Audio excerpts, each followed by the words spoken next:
it's Monday night, and you know what that means. It is time for the Angry Geek Show. I am Louis Perry. And Sophia Cormier. Wow, why does it always take you so long to introduce yourself? I don't know why. Why? My brain is slow. Yes, you are a little bit. Just a little bit. Hey! Void is in the house. Look at you. And why is your brain so slow? I know you're tired. I got a new shirt on, Silver Surfer. I only had 4 hours of sleep and I didn't eat today. Well, first, that's your own fault. I know that. Because you were probably streaming all night long last night. I was gaming. Yeah, well, that's your job. So, yeah, you have to do that for us. And good Monday evening, everyone. Well, hello, Void. Thank you. Hello. So, the Denmarkian. Yeah. What? The Denmarkian. Yes, the Denmark. That's where Denmark. Okay, I was trying to tell Rose, and I thought it was, I kept saying Bangladesh or something like that. I couldn't remember. I was like, All right, so anyway, so you didn't eat today. Nope. We have a very important, the first time ever, we have a guest of this caliber on our show, and you didn't eat, and you were up all night gaming. Did you even work today? No. What'd you get? Did you get anything new this weekend? Did you go shopping? Did you buy anything? Anything come in the mail? I got a little pin that says "Stay weird." Well, that's us. So okay, that's cool. That's about it. Mm-hmm. Oh, all right. Well, I got a new Silver Surfer T-shirt, but that's about it. I'm rocking the bling, of course. Hey, we're gonna have special guests coming up. We have a special super secret show that we're going to be dropping. Now, we're going to be having a guest coming on that we're going to record, but it's not going to be live. And then we're going to be dropping that. And Void says, isn't she kind of working right now, to be fair? Yes, yes. So, I don't know. Should we? Nah. How about let's drop hints throughout the week across our socials. Sure. About the special guest that we're going to have. Yeah. Sure. Hey, you did all by yourself. I'm so proud of you. Thank you. Yes. You did this all by. I showed Rose and I told who else? I showed somebody else and you're like, no way. I'm like, yeah. Yeah. I said, she did this all by herself. I'm so proud. Thank you. Let's start dropping some hints. Sure. And that way when the episode is done, when it's uploaded, we'll release the audio version first. Maybe it'll be maybe it'll be a just a podcast instead of a vlog or video cast exclusive. Sure. Or maybe we'll talk to Kimberly and Mark and do a Pod TV exclusive. Maybe they have to get the Pod TV app and go to Amazon or Roku. Maybe we'll do that as an exclusive since it's a big guest. And you'll do the video at some point, yes? Yeah. But they have they'll have to go to Amazon or Roku to see the video. You know what I mean? Okay. Yeah, maybe we'll have to talk about that. We'll talk to Mark and Kimberly about that and Nick. Speaking of them, let's do that. So anyway, since you got nothing, how was the gaming on Saturday night? With you and Jar Jar? Yes. So much fun. Dude, you had me cracking up the whole time. What did I do? I didn't do anything. I was just being me, man. You were singing some song, like... I was being me. So, after our special show Saturday night, we're going to game again, of course. But we'll get Jar Jar involved. Sure. So, yes. All right. It'll be Angry Geeks. The OG Angry Geeks and you will be live streaming. All right. So, let's bring in our guest tonight. Our guest is a CBC reporter. Now, this is the first time ever us having a reporter on the show that's not actually interviewing us for some kind of allegation or something like that. But this cat is so cool. I mean, he's tatted up too, which is really cool. I never, all the reporters I see on TV, they're wearing suits and ties and all this. This dude showed up backstage. He's tatted up. I was like, oh, he's one of us. He is one of us. Plus, our agent said that some really cool stuff about us, and I'm like, that's cool. But anyway, he wrote a comic, and I read a little bit about the comic. I didn't actually read the comic itself. I don't think Sophia, you weren't privy to read the comic either. But as I was reading about the comic, I think our audience is going to dig it. It's very Constantine-ish, a little bit. So without further ado, the one and only Adam Carter. What's going on, Adam? How are you doing, brother? I'm great. Thanks for having me. That's a hell of an intro. No, thank you. Well, we tried. That's what we do. You just get the intro, then we're gonna kick you to the curb, and that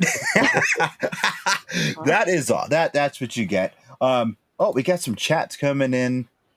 Ben says, did you guys see the Looney Tunes movie yet?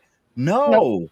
We did not see it. Michael J says, getting fancy. Mike, I don't understand what the fancy is. Is it the new platform? You know me and the bling, or is it Sophia's new horns? I'm not sure. Maybe your special guest. It could be Adam. It could be being a reporter. It could be us. Yes. What game? I was playing Fortnite finally, and that song was so good, but it was a distraction, but so good. Thank you. Boyd was actually one of our gaming friends. Yeah. Adam, are you familiar with this classic from the 80s? Let's see. I don't know if you are, but Eddie Murphy's Boogie in the Butt. I was more of a party all the time sort of guy. Oh, that's a good one. Okay. Well, this was prior to that. It's prior to party all the time. Okay. Yeah. Yes, but it's Eddie Murphy's. It's one of his biggest hits.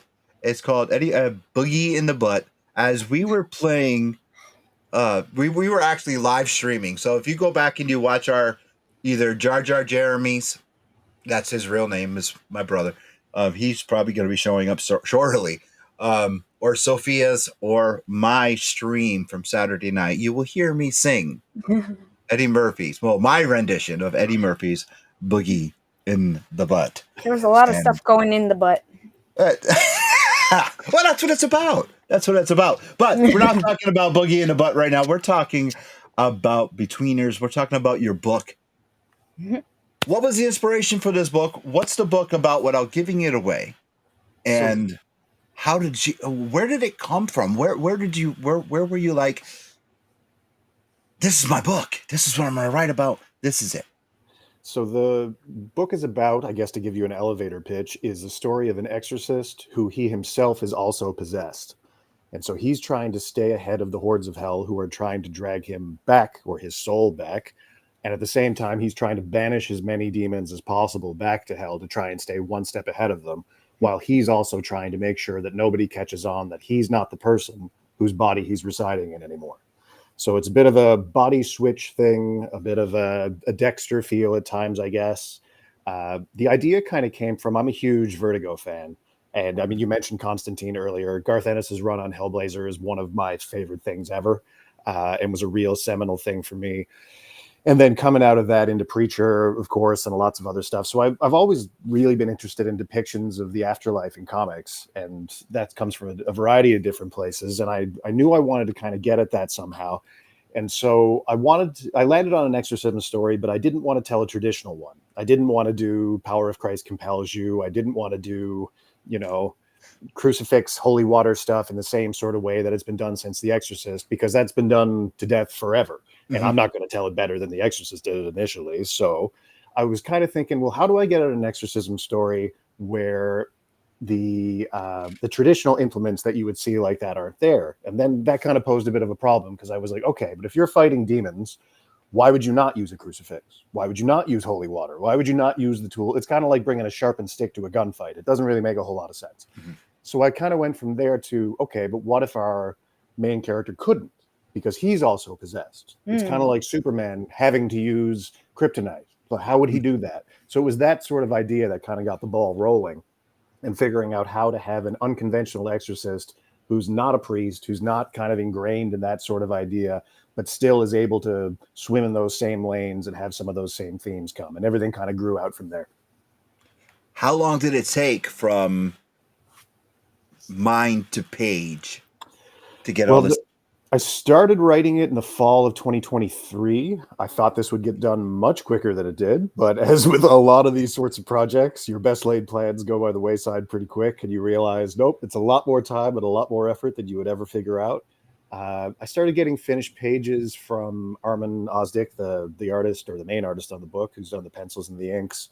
I guess it would have been around the end of 2023 into early 2024. That's when we started, and we've kind of been going page by page ever since then and building out a graphic novel from there. So it's been a ride. It's cool as hell to see stuff that I had just imagined appear on the page. It feels like kind of Christmas morning for me every time I get something back and I'm just like, that's the thing I wrote, but it's real now and it's in the world. Oh, wow. Like, so it hasn't gotten old for me, and I kind of hope it never does.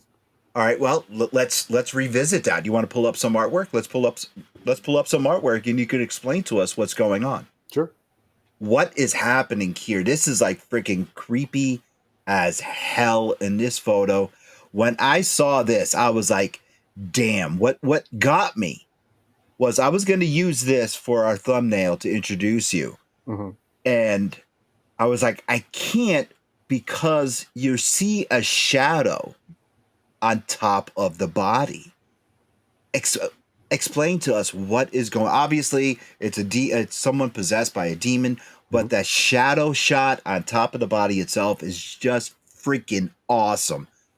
Explain to us this, and what was it like seeing this piece of artwork for the first time? So this is Margaret Taylor. She is a woman who was introduced at the beginning of the book. She's our first exorcist, our first possessed person that the Exorcist is dealing with. And she's in her family home right now, and they're about to try and exorcise her. The shadow that you're seeing is our main character, Shane Beck, who's looking down at her. But what I really like about this is, without knowing that in the first place, it really situates the reader there. Like when I saw that for the first time, it kind of felt like anyone can be that shadow, you know? It's anyone has that feeling of looking down at her. And it's that kind of feel that I really, really enjoyed. I mean, the first time I saw this page, I think out loud said, holy shit. Like, it's just like, I couldn't believe what I was being handed, really. And it was the black in the eyes and the smile. There's just something about it that is genuinely unsettling, which is really what I was going for here.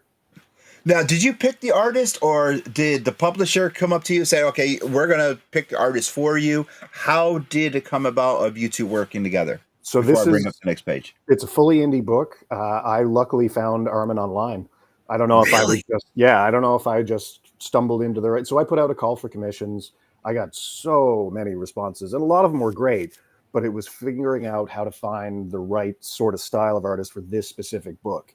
And Armin had done some Punisher pages a few years ago, and it had the kind of the dark and the light and the shadow and stuff in it. And there was just something about it where I was like, this is the guy. I got to have this guy for the book. And honestly, everything he's turned in, I've been blown away by. All right, why do we choose black and white first? The feel of the book, or? I won't lie. Initially, it was just because I figured it would be cheaper to print. And so I kind of went that way. But then I can't see it any other way now, because that noir feel, I think, really suits the stories. So it's one of those happy accident sort of scenarios, I guess, where it wasn't initially why I'd done this, but I think it almost might be weird to see it in color now. Dude, I agree. Sophia, question? I love the black and white. Yeah, like, I think it works. Yeah.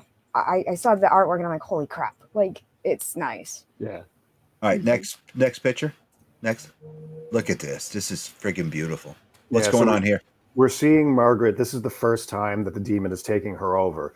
So in that first panel there on the left, you're seeing her and the state of her house and the fact that she's trying to basically keep her shit together while this demon is starting to take over.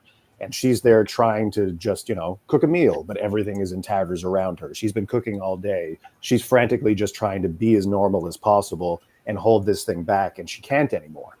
And it's in that moment that she's slicing her own tongue open, talking about pork tongue, mocking Christ here, more or less.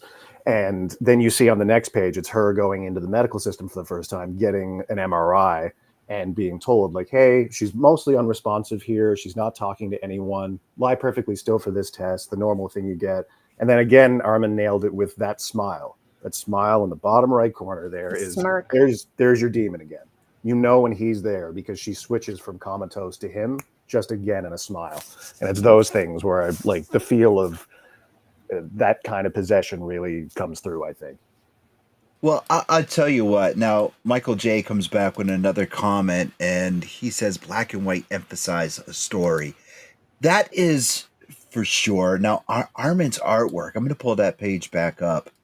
And I should mention Guy Sabino too, so he did the, I'll call it coloring here, Mhm. but he's doing all the grayscale tones, all the shading and stuff like that on top of it.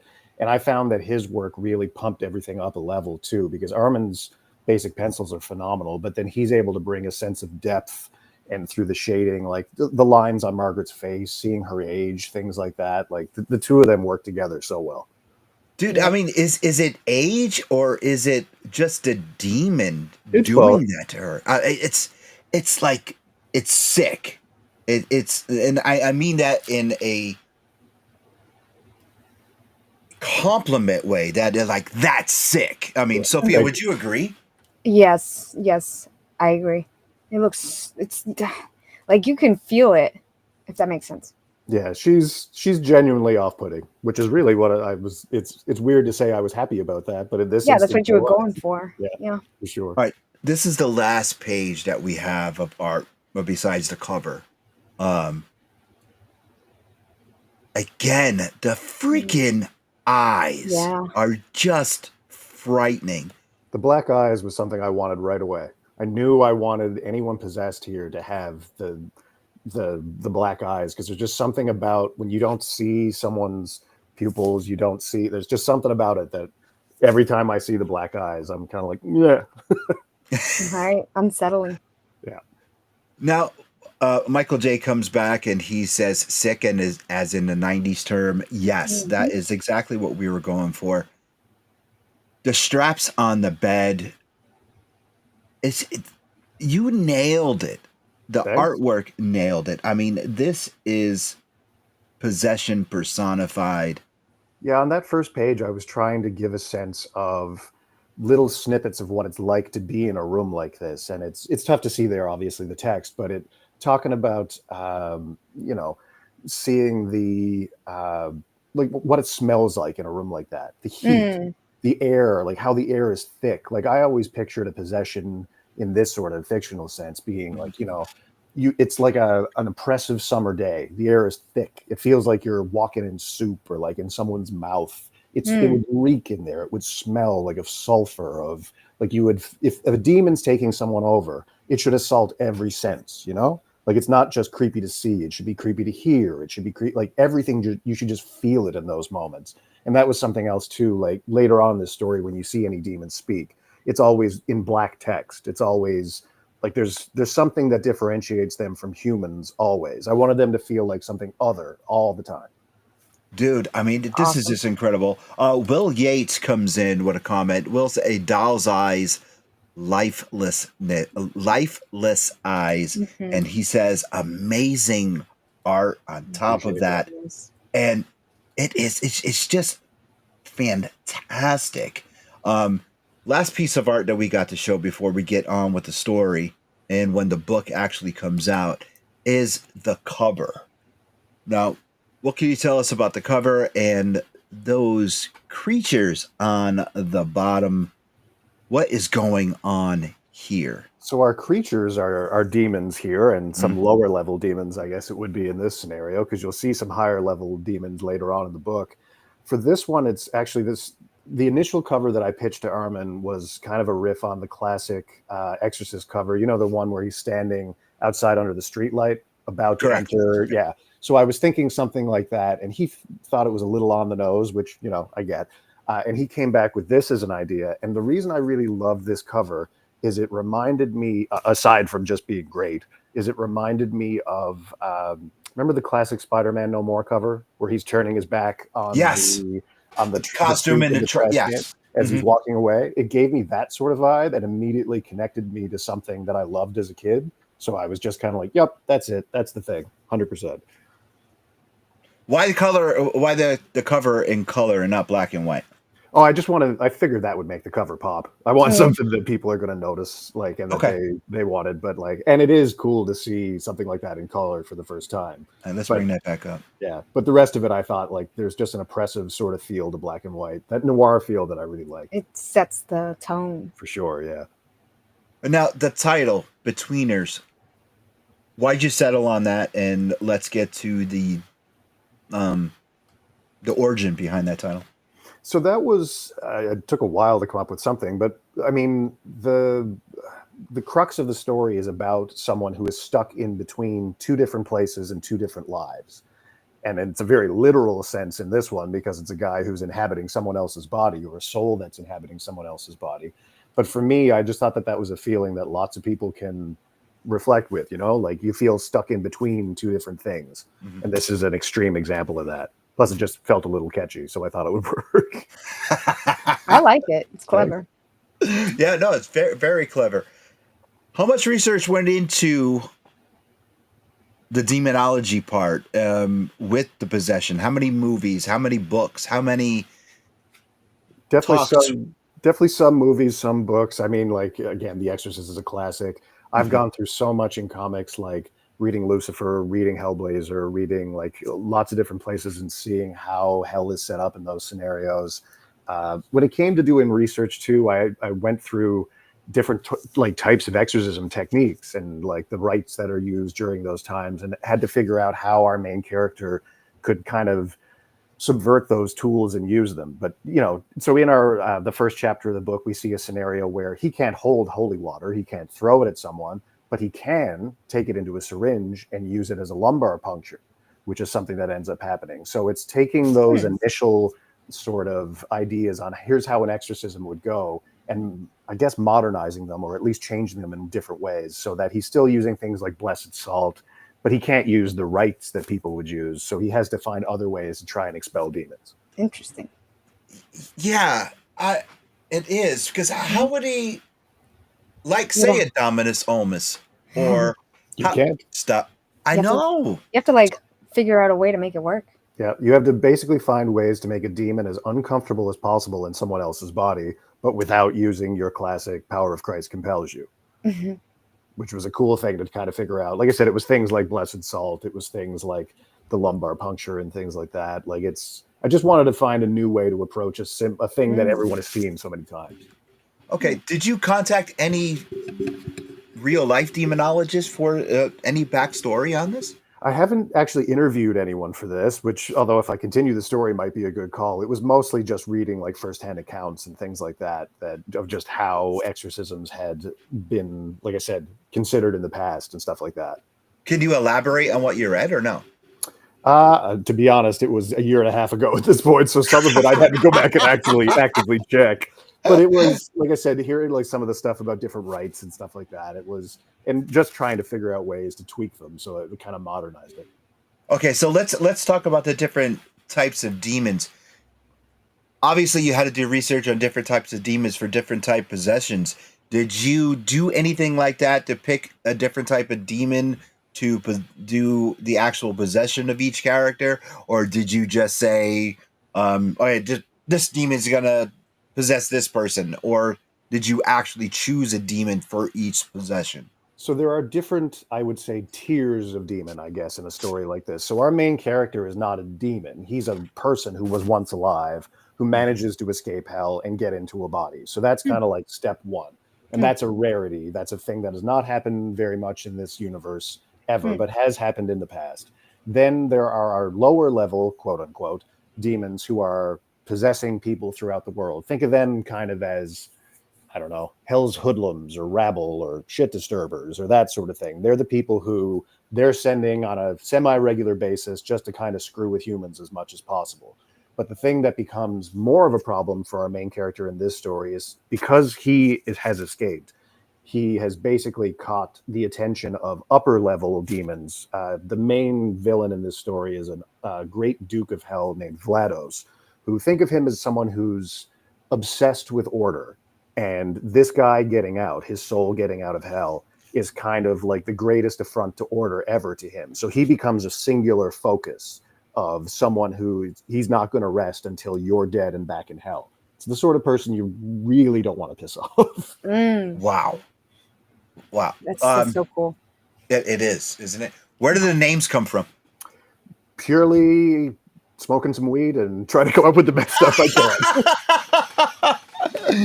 All right, let's get to your other life. You're a reporter. What do your colleagues think about you diving into the world of comic books, and what drove you into the world of comics? They've been largely, well, I wouldn't even say largely, pretty supportive across the board, really, and really happy for me. Yeah. So Awesome. Yeah, it's been great. And what drove me to comics, I mean, it's just they've been an ever-present thing in my life forever. Like I learned to read on comic books, basically, and it's just never kind of gone away. I remember like going through different books and like still not being able to know every single word, and taking them to my parents and going like, what is this? Help me out here, and stuff like that. So it's been ever since I was a kid, and what started with superhero stuff, and then as I got older, like finding Vertigo, finding Image books, finding like some upper level, like high concept stuff that's a little bit outside the box. Really, I don't know. It's just a medium that has always spoken to me and I've always loved. And I don't know how I would ever find something I'd love more. Like if you were like, you got to pick one medium, it's the only thing that you can ever work in, it's the only thing you get to see ever again. Comic books, for sure. It's my desert island thing, 100%. Awesome. All right. So when is the book going to be available? I could actually tell you to go look at the description of this episode, and it's going to be in that description.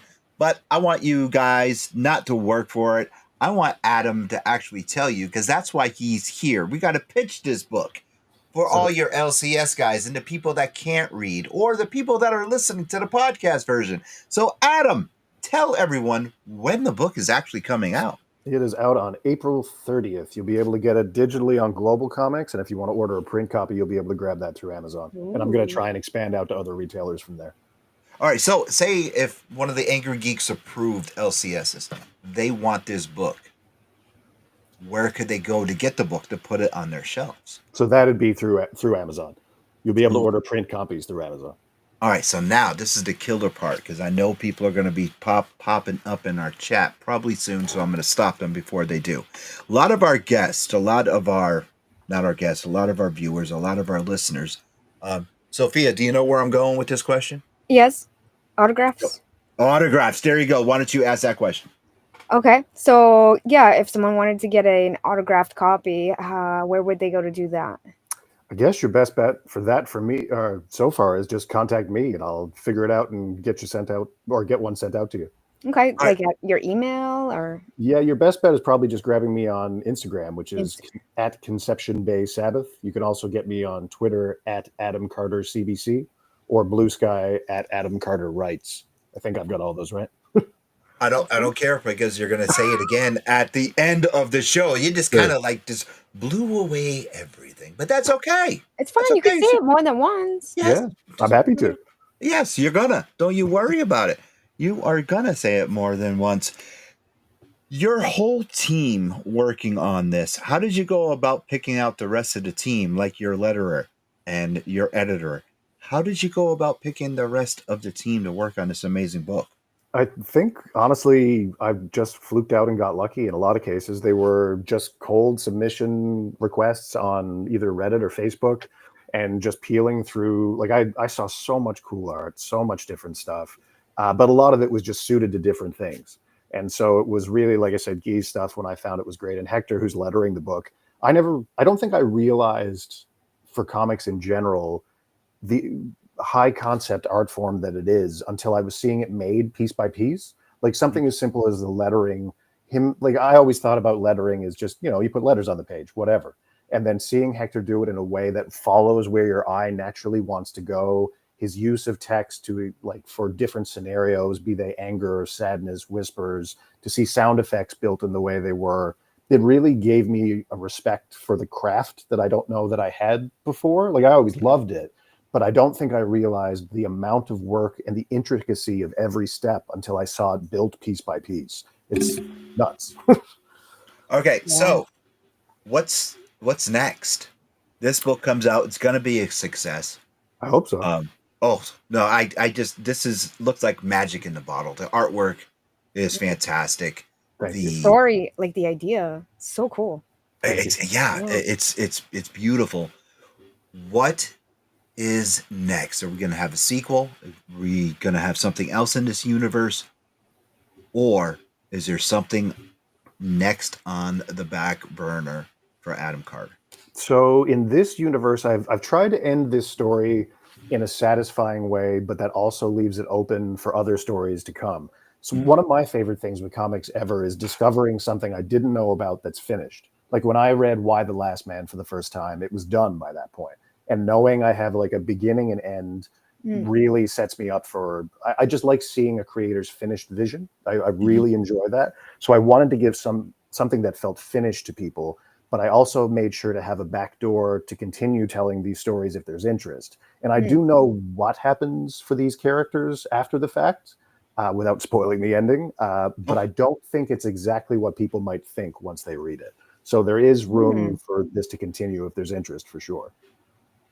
That's would you so bring cool. back this? Oh, I'm sorry, Sophia. What? I just said that's so cool. Okay. Thank you. Would you bring back the same creative team, or would you branch out? I think I'd have to go back to the same guys. Like, I mean, if you nail it on the first book, why would I go anywhere else? It just doesn't like I. Oh, that's loyalty. That's Mhm. loyalty. Yeah, so you got to do that. Yeah, That 100%. is 100% loyalty right there. And I am Um, actually working on another book right now too that I'm hoping to get out sometime in the next year or so. Once we can get this one in the bag and everything is good to go. But that one is based in my home province of Newfoundland and is actually about fairy legends that are there. Mm. can you Fairies are allow? a Can big we get thing a? on the East Coast. Can we get a scoop? A little bit Well, more? the scoop is that I'm currently writing it and I'm trying to get to the end of it. I'm about three-quarters of the way through. It's so fairy lore is really, really big on the East Coast of Canada. It's like a thing that is deeply ingrained in Newfoundland's history. And so I want to kind of explore that, but again, in a bit of a darker, horror-ish sort of setting. Mm. So I think it'll be, again, I'm trying to find something that hasn't been done in comics a whole lot. And that's what I'm looking for with that one. Okay. I love putting Sophia on the spot. Okay. I love to do that a lot. If Sophia was going to be possessed by a demon, what kind of demon would it be? Oh, I don't. I feel like it wouldn't be a traditional sort of like fire and brimstone sort of thing. It seems like it'd be more subversive, like someone who's operating just below the surface, who like is still able to go after people, but is able to hold it together. Like I don't see a like I don't see a Linda Hamilton head turn or anything like that. I see it as more like I don't know, like the head of a company who you don't know has actually been a demon this whole time. That sort of thing. That's the sort of Okay. vibe I get. All All right. right. Well, I mean, I like she's that. got the horns already. She always Got wears the the horns, horns. yeah. I do. Oh, okay. Just wondering. All right, yourself. What kind of demon would possess you? Oh, I can't imagine anyone who lands in my body is going to be stoked. Like I get Oh. millions of humans, and I'm possessing this lazy jackass. Ugh. I feel like it'd probably be some lower level guy who's just trying to have like a weekend away or something. It's like this is my timeshare. I'm gonna hang out in your body and just like chill Yeah. out, play video games. There you go. All right, myself. Oh, for you, I just from this limited interaction, I feel like yours would be much more of a shit disturber. You'd be more. I think you'd be more overt about it. Oh, okay, I I, okay. I think so. But like remember, like it'd be like Puck and Shakespeare. It'd be more like devilishly impish sort of thing, like that kind of like I'm gonna screw with people and enjoy it sort of thing. I think that's the vibe I get. Yeah. You agree with that? Really? Yeah. What? You just put me Why? on the spot. That I, right I there. always do. That's Not trying to that's cause my any discord here now, that's my mind you. job. Oh, nah, don't worry about it. We always do that. Hey, we gotta pay some bills, man. I'm having so much fun tonight. We gotta pay some bills. So it is time for question of the week. No, we still don't have Eric's video up, but question of the week is brought to you by Alternate Universe LLC, where Sophia and I will be when? April 12th. April 12th. We will be there from 11 a.m. till whenever we decide to leave. And that is a very special day. Not only is it alternate universe's anniversary. It's also Sophia's birthday. So make sure you come on down to the store, wish Sophia a happy birthday, and come podcast with us. We're going to be doing the live show from the store. Make sure you come on down, see me, see Sophia, and Joe St. Pierre from Marvel Comics, a personal friend of mine, personal friend of Sophia. He's going to be down there with us, and he's going to be signing autographs. He's going to be doing commissions and everything, hanging out with Eric and everybody. Come on down to the store. He's going to have a sale going on. We're going to have a blast down there. Come say happy birthday to Sophia. I'm going to sing a song. I'm going to sing a very special song. The for butthole Sophia. song? Yeah, is it going to be Eddie Murphy? Exactly. Yeah. Maybe. I don't know. I don't know. But when Sophia gets to the geek lair, well, you never know what's going to happen. There's going to be cake in the butt. Cake in the butt. Yes. yes. And wow, that's impressive, Trev. And Trev also says, wow, that is so cool. I wish I can meet you in person. Yes, just come on out to the store. You can meet us in person. And Mangoat says, I agree as well. Yes, just come on down. Anyway, first question. Adam, you're going to go first since you are the guest. First question of the week. You can create a time. What time is it? You can create a time. What time is it? What time is in like what time of day? What like level of like what year is it? No, you can create a time like it's time to make the donuts. It's Vader time. You can create a time. What time is it? Oh, can I say void time? I just enjoy the idea of kind of like being able to escape into a sensory deprivation void. It's void time. It's time for the world to go away. It's void time now. I like it. Void time. All right. So let's see if that works. Let's see if void time. It's void time. Oh. Does that work? You sounded like some sort of a cyborg. It does. Oh, okay. All right. I got a bit of a Vader myself. Yeah. Okay. Oh. Yes. Sophia, you can create a time. What time is it? Dingleberry time. I knew it. I knew it. I would say, you got same bat time. You got you got Dingleberry time. You got Void time. You got Vader time. You got it's Hammer time. I would say it's Macho time. There you go. It's Macho time. That's what I would say. Oh, and we got some chats coming in. Mangoat says LOL. It's LOL time. LOL time. There you go. Question number 2. Adam? Yeah. What would be the slogan of your life? The slogan of my life. This is some high level stuff. What would be the slogan of your life? I don't know. Do no harm, take no shit. Very good. Very good. Very good. Sophia, what? We all know the answer to this. What would be the slogan of your life? Eat, sleep, game, Dingleberry. Very good. I would have to say I'm too hot to handle and I'm too cold to hold. Yeah, that's what I'm going to say right there. Yeah, dig it. Let's say, Will Yates says it's clobbering time. Oh, that's a classic. How did I not go to that? Yes, there you go. And Trev says, Lord Mangate, I know they are hilarious. Well, thank you very much. Thank you. Sophia. Yes. Well, we're running out of time. Oh my God. It's now time. You got to pay your bills for, hold on one second. We have another. Void says, my slogan would be fuck around and find out. A classic. Very classic. Very classic. Sophia, it is now time for your segment for CA Square Collectibles because we have no Pokemon card breaks. We got to get them from Chris. But you do have your own segment, so please tell everyone what it is and don't let us down this week. All right, it is Quiz with Quinzel. I'm going to read a question and you have to answer correctly. This week's question is, who killed Thomas and Martha Wayne? Joe, chill. Come on. Mm. My God. You're supposed to let the chat answer as well. But you do this You have all no the time. chill. No chill. No, you do this all the time. No You chill do it. Joe? You embarrass Joe. us. No, you embarrass us in front of the guests all the time. Like you Think try about to no. You do this all the time. All the time. You come up with these questions all the time in front of the guests, and you embarrass us in front of the guests all the time. You try to do it like the one time you come up with this one question about Elvis. Like I'm not gonna know a question about Elvis. it in general, not just to you. But you know how I am. I'm the fountain of useless information. I'm just gonna blurt it out. It's true. It seems useful right now, though. Yeah, sometimes.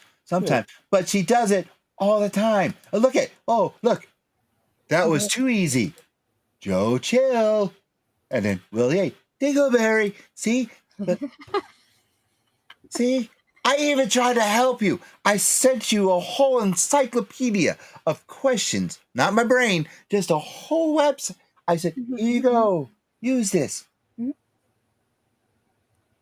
I will sift through and delete the easy ones then. And Ben Hellman said, I'm not cold, and it's morphin time. Oh, morphin time. Okay. That's a good one. That's a good one, Ben. Don't try to stop the argument. You could do Yu-Gi-Oh! It's time to duel. Don't try to change the subject. You embarrass us all the time. Next week, she'll just have to come back with something that's a very intense, like deeply researchable question. Well, she tried to do that. See, now last week, we had another guest on. And she goes, who was Elvis's favorite superhero? See, I wouldn't know that. I would. And I did. Did I take a guess and assume it was Superman? No. Captain Marvel. Oh, Captain Marvel. And you should have seen the look on her face. Like, I have 3 Elvis suits of my own. And Elvis, and yes, we all know how I feel about. Well, Adam doesn't know how I feel about Elvis. You idolize Elvis. Yes, I know I idolize Elvis. So why would you were like fangirling over his when you had the panel. Oh yeah. The goosebumps through the shirt. Yes, I know. I had the pleasure of interviewing Priscilla Presley. Oh. And every time she touched me, I got goosebumps through my shirt. And she felt them. And she goes, during the panel, she goes, will you stop? And the whole crowd just like looks and says, what? And I said, every time she touches me, I'm getting goosebumps. And the place just goes absolutely bonkers and starts laughing. And I could have sat up there with her for hours just talking about her husband. But it was, yeah. And, well, thank you. Thank you very much for loving the cowboy hat, by the way. Thank you very much. So let's get back to I'm still upset with you. Let's get back to the book. How many pages is it? 103 pages of actual story and then some other stuff sprinkled in. So I think it's 112, 115 as a final book. So would you say this was a labor of love? Yeah, I call it a labor of love and a learning experience in equal measure, where it has been intensely gratifying and also way more work than I thought it was going to be when I started. But okay. I think it's definitely worth it in the end now that I'm hitting the home stretch here. Awesome. Feedback so far has been resoundingly positive so far. If anyone's felt otherwise, I haven't heard yet, but it seems like everyone who reads it has enjoyed it. Okay. Oh, and Joseph Bruin is in the house. Hey, Joe, we were just talking about you. Very, very, very. Can't wait to see ya. Yes, we were just talking about Joe. He was actually our guest last week when we talked about Elvis. And here his brother Jar Jar is in the house. Hey, Lou and Sophia, goat of Fortnite. Hi. dingleberries to you are. Thank you very, very much. Thank you. Thank you. Family members, when you talk to them, or did you? Let's scratch that. Let's go back to that. With the subject matter, had anyone come up to you and said that you should not mess with this sort of subject matter? No, I've never gotten anything like that. I guess there was a little trepidation in sending it along to, like, my parents. My mother is reasonably religious, so you don't want to actively piss people off or antagonize them. But even she reading this was, and it's not her thing even remotely, but saying that, there's a nice story here underneath the surface, minus all the demons and the death and everything else that comes with it. But no, there hasn't been anybody kind of going like, I don't know if you want to touch this. Okay. All right. That was like a huge question of mine. It was that I was obviously saving to the end of the show. Was, did you have like any, not negative feedback, but negative, like, hey, don't do that? Not so far. Mostly because, like, even though this is entirely fiction, obviously, is I try to come at it respectively or respectfully. I don't want to trash anyone's beliefs or anything like that, and still tell a story that people can relate to, no matter what your belief system might be. Is kind of the goal, I guess. Well, no, I wasn't insinuating or saying that you would trash anyone's belief. Sure. I was saying more to the fact that, like, people would say, "Hey, don't mess with a Ouija board. You don't. Oh, don't mess with that Ouija board. You're going to bring bad juju on yourself." Open a portal. Exactly. That's what I was getting to. Like, someone will come up to you, "Hey, don't write about that because you don't know what you're going to be bringing into your home." That's what I was getting at. Did you? That's fair. Okay. Yes, yeah, I haven't had anyone saying stay away from that because you're messing with forces you might not understand or something that's like where that. I was going. Gotcha. That's where I was going. I've yet to have that, but if I end up possessed, you guys will be the first to know. No, I'll take a 0. I'll take a 0 on that. You can just you can email me, but I'll take a 0. You just say where you are. The deed has been done. The 2.0 interview when I'm possessed, though, would be really interesting back to back. I mean, yeah. Oh, like the blacked out eyes. Black eyes. I'd have to make sure. Yeah, if I come out and my eyes are black, just run. That would be the 2.0 interview with the blacked out eyes. That would be something else. I think that would be pretty cool. Yeah. Yeah, for the one time for the voice, the soundboard not to be working. Thanks a lot. I really appreciate it. And because I was just about ready to, here you go. Let's do this.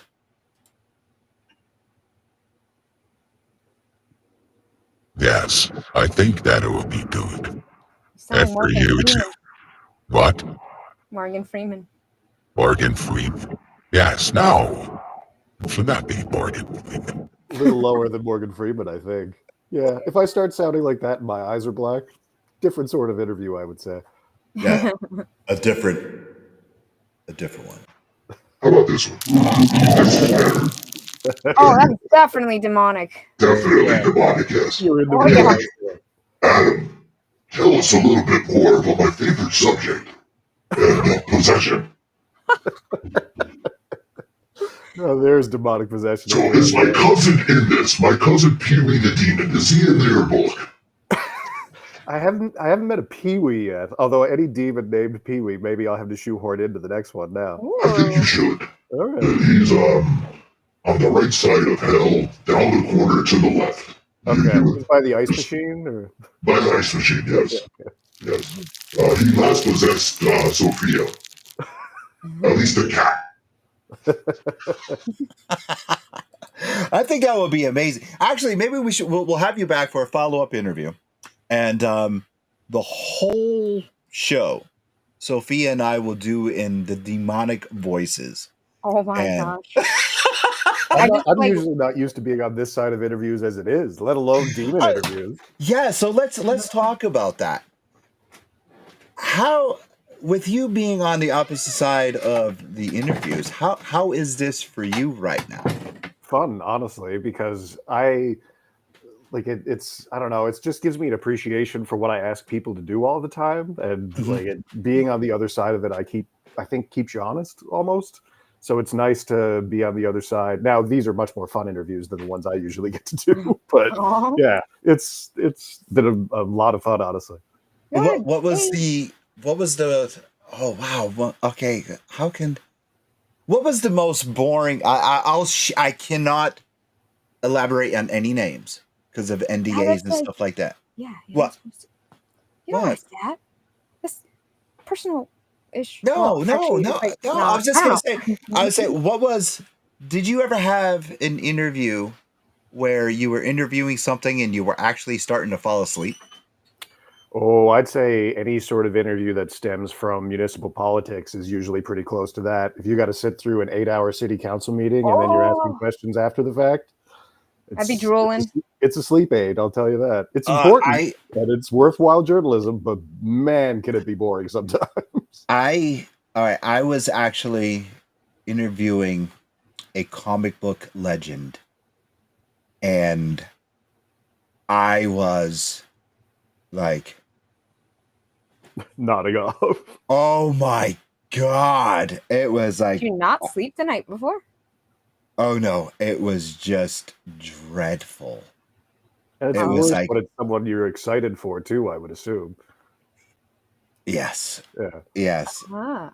It happened twice with Oh, two different people, and one of them, Jar Jar, was with me, and I was like, please, just save me now, just save me now. There was And was it just live? no, Oh, no, no. We were recording for a convention, two different conventions, two different people, and just one of them, as I was in front of the camera, I was just like, it was that. I mean, did you, being a professional reporter, did you ever come across anything like that? I haven't had a full on like I'm nodding off, but I've definitely had moments of like, oh, this interview was not even close to what I thought it would be.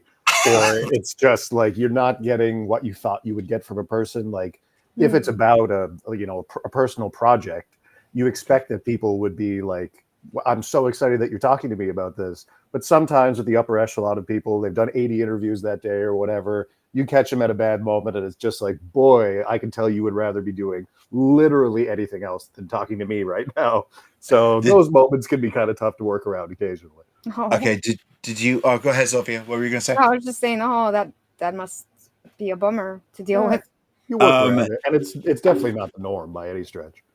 Okay. Did you ever have a instance where you were warned prior by a family member or managerial person to keep your interviewee away from certain subjects? Like Oh, hurting them definitely. away from. Yes. And you had a hard time doing that. And as you were rearing the said individual in, the stop, he kept going, he or she kept going in the other direction as you were reeling them back in front of a crowd of 1,000 people. Oh, I haven't ever had anything, especially in front of a crowd of 1,000 people. It sounds like you have, though. Yes. That was a nightmare. I would say A it would have to be. nightmare. Okay, so once again, Adam, thank you so much for being on. We're out, almost out of time, but before we do, I want you once again, please tell everyone where Betweeners will be coming out, where it is. I know it's on Global Comics, but where is it going to be available besides Global Comics, before Amazon? How people can get it in the LCS, where they can get autographed copies if they want to, where they can find you online, and where they could just find you in general and Yes. keep up tabs for Thank when your you, next books are Wingo. coming out. Well, I think someone very helpfully has just put it in the chat, the Global Comics Yes, link there. So that's there where you you'll be able go. to read Thank you. the digital comic, or the digital version there is on Global Comics. You'll be able to order paper copies on Amazon starting shortly, as soon as my proofs show up and I okay them. And if you want to reach me for, just to talk about the book or anything else, or if you're looking for an autographed copy or anything along those lines, you can find me on Instagram at Conception Bay Sabbath. You can find me on Twitter at Adam Carter CBC, and on Blue Sky at Adam Carter Writes. and I'm happy to talk with anyone who. The Amazon one, the link will go up once I approve the proofs. And there you go. Mango, official security and mod for the Angry Geeks. How about that? Very helpful. Sophia, tell everyone what to find us, our brand new and improved website, and you. Okay, so you can find me at Sophia Cormier on Facebook, Twitter, Twitch, TikTok, YouTube, and you can find us at the same platforms and theangrygeeks.com. Hey, thank you guys for tuning in, and we can really, really appreciate it. Week in and week out, we really, really appreciate you guys watching us, and thank you so much for our podcast listeners. Once again, I mean, we moved up in the ranks now. That was all my fault for not posting those audio versions. But hey, in 1 week, from 422 up to number 22, we thank you. And I know we're going to reach number 1 once again, and we appreciate that. So thank you so much for all your support. And let Pod TV know that, yeah, we're number 1 on that network, brother. Yeah. Because we are the towers of power. We're too sweet to be sour. We're funky like monkeys. We're too hot to handle. We're too cold to hold. We are the Angry Geek Show. I'm one cool devil. She's one hot angel. We're Lewis and Sophia. We're here to stay because we're number 1 on Mondays. Want to thank Adam for hanging out with us. And if you want to be a guest, reach out to Melissa. Reach out to me. Reach out to Sophia. And don't forget, we got a super secret show coming up that we're just going to drop. Sophia and I will be letting you guys know exactly who it's going to be. We're going to be dropping hints all this week. And then we'll let you know what we're going to do for you to see the video. And then let you know where you can listen to the audio of who this special guest is going to be. I'm Lewis. That's Sophia. And that's Adam Carter. Make sure you find him. We'll see you guys.